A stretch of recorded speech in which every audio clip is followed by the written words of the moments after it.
सबसे पहले आपको बता दें कि मदरसा सर्वे को लेकर जम्मू कश्मीर के मौलाना कासमी रहमतुल्लाह का बड़ा बयान सामने आया है। एक कॉन्फ्रेंस के दौरान उन्होंने कहा कि मुल्क के मदारिस में सर्वे करना कोई नई बात नहीं है। जम्मू कश्मीर में इस तरह के सर्वे हर रोज किए जा रहे हैं।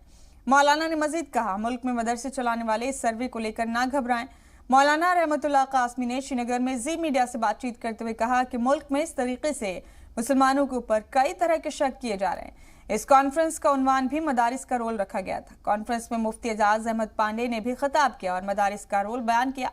कहा कि मदारिस में बच्चों को दीनी तालीम दी जा रही है और दुनियावी तालीम से भी आरास्ता किया जा रहा है। उन्होंने कहा कि मुल्क में जानबूझकर मुसलमानों को निशाना बनाकर मदारिस के ऊपर कई सवाल खड़े किए जा रहे हैं।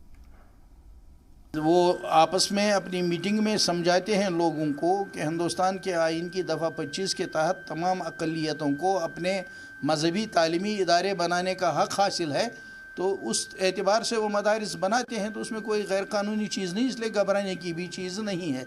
और जो वो मालूमात मांगते हैं उनको कहते हैं दे दो। असल में सर्वे करने वालों को पहले लोगों को एतमाद में लेना चाहिए। सबसे पहली बात यह है, चीज़ ठूंसी नहीं जाती। असल मसला ये है कि लोगों को पहले एजुकेट करना चाहिए। जब एजुकेट करेंगे क्या बात है, तो फिर कौन वापस वैसा रद्द अमल करेगा।